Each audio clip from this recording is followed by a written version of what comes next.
Que me pariu, quem foi a pátria que me pariu? Que continuar falando do único assunto possível, né? As repercussões do que veio à tona com inúmeras decisões monocráticas, arbitrárias, ilegais e sem nenhuma transparência do ministro Alexandre de Moraes, que o Elon Musk transferiu pela plataforma X ao Comitê Judiciário do Congresso americano, porque foi indiciado para fazê-lo, e felizmente, graças ao Congresso americano, que vergonha para o nosso Congresso, tudo isso veio à tona. A turma que passa pano está dando um jeito de falar que não tem nada demais ali, não tem bomba nenhuma, mas é porque eles não leram ou porque eles são desonestos. Mais provável que seja o segundo caso, né? É óbvio que é uma bomba. Por exemplo, no caso do Monark, garantias individuais foram deixadas de fora a pedido, a demanda, a exigência do Alexandre de Moraes. Nem o AI-5 no regime militar ousou ir tão longe. Em vários outros casos, por exemplo, o caso do Flávio Gordon, nós vimos que foi motivo suficiente para bani-lo. O meu caso mesmo é mais do que patético, né? Eu apenas faço comentários de que a polarização está grande, que estão tentando enfiar a goela abaixo um corrupto e quem ousar questionar se está tudo dentro da maior lisura é tratado como terrorista e que o sistema não entende o fenômeno do despertar da direita e que isso não podia acabar bem. Uma opinião, uma análise, aliás, muito acurada, modéstia às favas, e isso me rende aí a 1 ano e 3 meses, censura prévia nas redes sociais do Brasil, contas bancárias congeladas e até passaporte cancelado. Agora, o ministro Barroso reagiu, né? Isso é uma coisa de política interna americana. O Gilmar Mendes foi mais prudente um pouquinho. Vamos aguardar. Para quem tinha acabado de falar que página virada, só se for a primeira página de 541.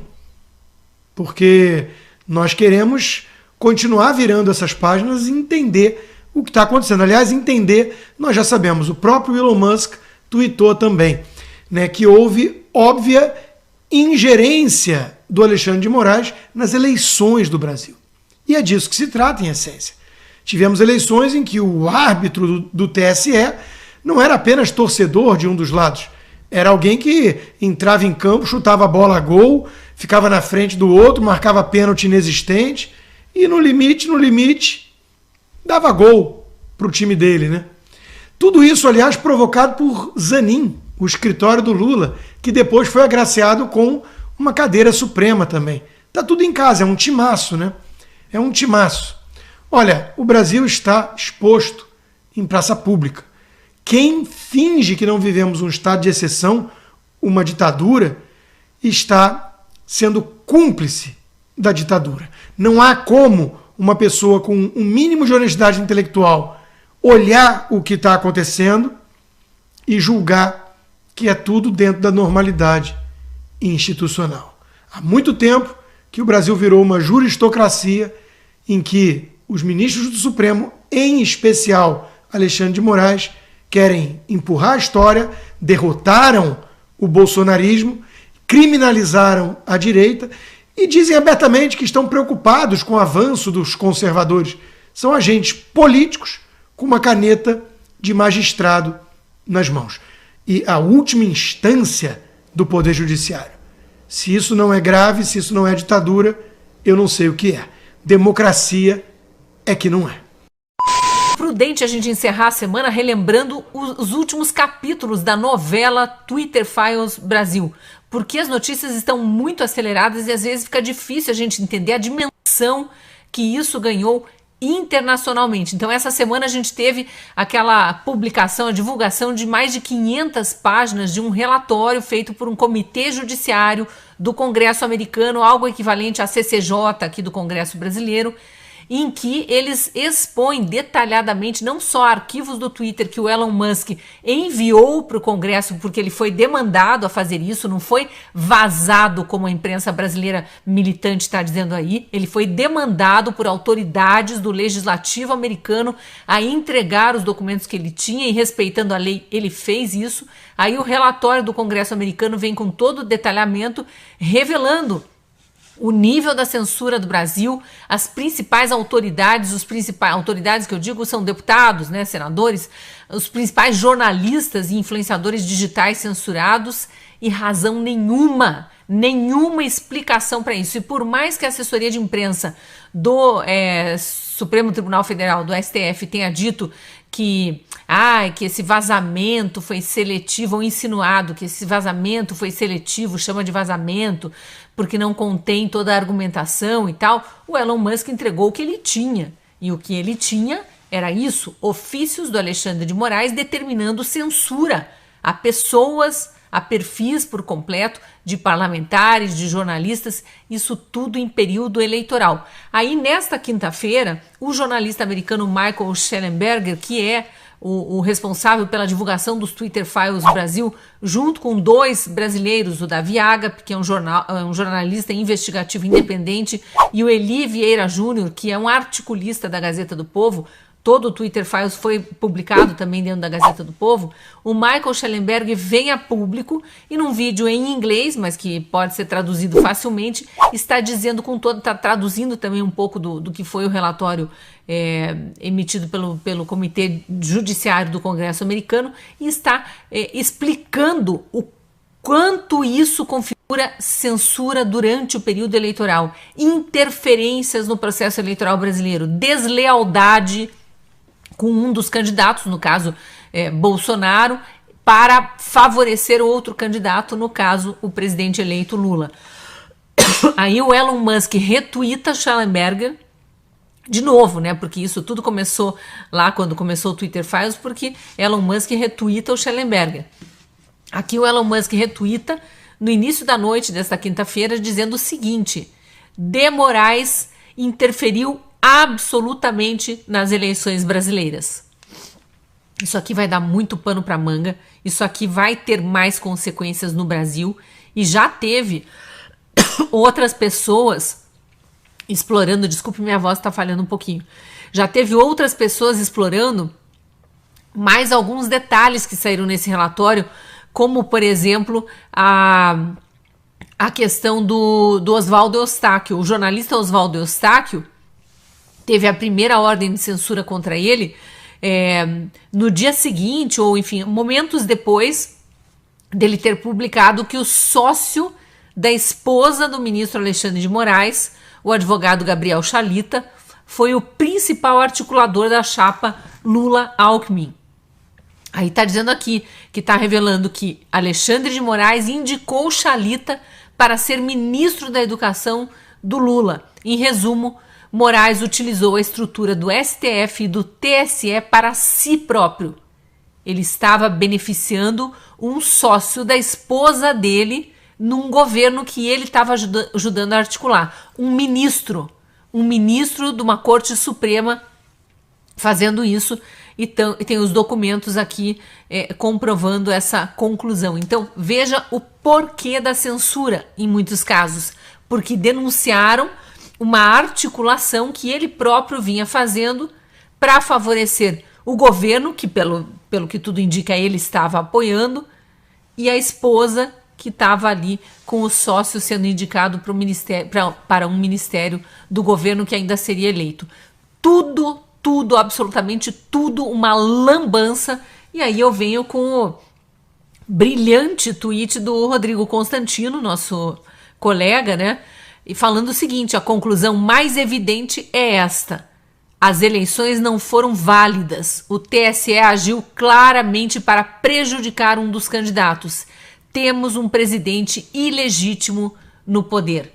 Durma com um barulho desses. Governo Lula afundando o Brasil numa recessão econômica absurda, sem conseguir explicar o que está acontecendo para o mercado. Os investimentos fugindo rapidamente do Brasil, já haviam fugido por medo e por insegurança jurídica, e agora por pavor, por falta de explicação, por disparada do dólar, e essa lambança de judiciário executivo, um executivo eleito com facilitação do judiciário. Olha, muitos articulistas estrangeiros dizendo que a ditadura que foi implantada no Brasil é algo inédito no mundo, e especificando: é uma ditadura do judiciário mas para favorecer o atual governo eleito. A única coisa que me vem na mente quando eu leio tudo isso aqui são aqueles milhares e milhares e milhares de brasileiros nas ruas, nos meses, nas semanas e nos 2 meses ali subsequentes ao segundo turno da eleição brasileira, com aqueles cartazinhos Brasil was stolen. Brasil foi roubado. Insisto, durma com um barulho desse. Alguma coisa tem que acontecer no legislativo brasileiro. Não é à toa que Arthur Lira começou a se movimentar. Talvez ele não queira ficar para trás do Rodrigo Pacheco, que já entrou para a história como o omisso e o conivente mor da República Brasileira. Povo de Buruzundanga, we have a problem. E o problema parece gigantesco, gravíssimo. O Congresso brasileiro não está demonstrando capacidade de reação efetiva diante da gravíssima denúncia dos tweet files, lá do Elon Musk e companhia. É sério isso, é muito grave, é assustador. A incompetência, a má vontade ou o jeitão corrupto da maioria dos políticos brasileiros parece que está atrapalhando de novo o momento em que o Brasil tem a chance de dar a volta por cima, de consertar as coisas erradas do ponto de vista institucional. Todo mundo está vendo que a gente está vivendo a mais grave crise institucional de todos os tempos, numa guerra de todos contra todos os poderes, na qual o poder judiciário tem demonstrado que tem muito mais poder ou está ocupando e exercendo muito mais a fatia de poder que o legislativo e o executivo. Executivo porque é conveniente para ele. O legislativo porque está se omitindo por incompetência ou por interesses escusos que a gente não sabe bem qual é. Mas a maioria é com certeza por burrice. Burrice, falta de articulação. O que está acontecendo? O problema central. A oposição, que deveria estar coesa, com capacidade de briga diante de tudo que foi denunciado sério e gravemente, está lá, naquele ritmo, um joga para um lado, outro joga para o outro, show de vaidade, todos dando espetáculos midiáticos, pedindo like, ganhando like nas redes sociais, fazendo proposta louca, CPI, nada que vai acontecer e que vai resolver o problema de fato. É preciso definir prioridades para solucionar os problemas. Isso não está acontecendo. Caso concreto. Teve um parlamentar lá no grupo de parlamentares, de deputados, senadores, fez uma proposta. Vamos juntar 4 ideias e tocar para frente. Sabe quem respondeu a ele? Apenas um parlamentar. Ou seja, não tem coesão nessa oposição. O que não é oposição é o tal do centrão. Esses aí não sabem o que fazer. Tem aí uma briga terrível entre uma parte da base aliada, Arthur Lira, contra a base do governo Lula. O articulador Alexandre Padilha tirou nota -13, bagunçou tudo, e aí tem uma grande confusão. O Lula nunca esteve tão frágil do ponto de vista de base política. E aí o que acontece? Não acontece. Isso é que é incrível. O governo federal, na sua incompetência de gestão, está produzindo a maior crise econômica que a gente vai ver na nossa história. Isso já começou. É gastança, há indícios de começo de retorno forte dos tempos de mensalão e petrolão. E cadê a oposição eficiente? Cadê a política para resolver isso? Enquanto isso, a gente vai pagando vergonha internacional. Nosso Congresso aqui não resolve a coisa. E precisou que o Comitê Judiciário da Câmara de Representantes dos Estados Unidos produzisse um relatório de 541 páginas para denunciar problemas na eleição do Brasil. E a nossa turma daqui não teve essa competência nem essa capacidade. Precisou Elon Musk, o poderoso dono da Starlink, do X e outras grandes empresas, o bilionário vir para cá comprar uma briga com o sistema de poder no Brasil. Isso é uma vergonha. vergonha. A gente aqui não está tendo a capacidade de reagir. A população está cobrando isso, a população está reagindo, a população protesta, o povo está mobilizado, nunca esteve como antes. Mas e aí? E os políticos? Os políticos continuam os mesmos. Incompetência, corrupção, inação. É assustador o nosso quadro. E a gente não resolve. A solução para essa crise institucional é política, passa pelo político. Então, se o político não está se mexendo, o povo tem que pressionar. Tem coisas boas acontecendo. Domingo, dia 21 de abril, vai ter a grande manifestação na praia de Copacabana. O presidente Jair Bolsonaro e os organizadores do evento vão ter que subir mais o tom e apontar caminho, mobilizar as pessoas para os problemas concretos que estão acontecendo. Qual é o principal problema que tem que ser resolvido? É a questão eleitoral, a liberdade eleitoral. Os tweet files escancararam para o mundo que a gente não tem liberdade para fazer eleição no Brasil. Então, a solução é política. O Congresso Nacional Brasileiro tem que aprovar com urgência, urgentíssima, para ontem e fazer valer na eleição desse ano ainda um novo Código Eleitoral. Mesmo que ele ainda não seja o ideal, mas ele tem que ter um item ali que garanta a liberdade. Não pode haver aquela interferência do Tribunal Superior Eleitoral, que foi denunciada internacionalmente, colocando em risco até a lisura completa de uma eleição. Que é uma eleição em que você não tem liberdade, essa eleição já fica sob desconfiança. Ela perde sua credibilidade de resultado. Vamos deixar isso acontecer novamente? Não deveríamos, mas tem que mobilizar, tem que insistir para mudar. Uma outra novidade boa também é que surgiu em São Paulo um grupo que começa a discutir um projeto chamado Constituinte Já. Tem que debater uma nova Constituição. A nossa já deu o que tinha que dar. É a grande mãe das crises. Ajuda o sistema de poder a produzir as crises que estamos vivendo hoje. 250 artigos, 128 emendas ou 141 modificações efetivas. Essa Constituição não tem mais condição de manter o Brasil coeso para poder crescer, desenvolver e trazer de volta o equilíbrio institucional entre os poderes. Esse é o drama do momento. Mas a prioridade máxima é a eleição desse ano. Tem que ser livre. Os deputados, o povo tem que pressionar os deputados para que tenhamos eleição livre. É o primeiro ponto. Se a eleição for livre, a gente tem depois condição de começar a tentar promover um debate político de melhor nível no Brasil para as reformas estruturais que a gente vai precisar ter. Tem que cobrar contagem pública de voto, que é totalmente constitucional. Tem que cobrar a possibilidade de candidaturas independentes dos partidos para a gente ter liberdade política real. Tem que pensar na implantação do voto distrital misto no Brasil, para ter capacidade de ter o poder local realmente refletindo a vontade do eleitor. Enfim, tem um monte de modificação para ser feita, mas é preciso mobilização, é preciso competência mínima da classe política, que eu repito, hoje não está querendo fazer nada. Está mais perdida que cego em tiroteio no meio dessa crise gravíssima. Isso tem que mudar. O povo tem que pressionar seriamente para isso mudar. Ou então, a vaca vai para o brejo. Ou então, nós vamos passar vergonha internacional a cada momento, como estamos passando agora.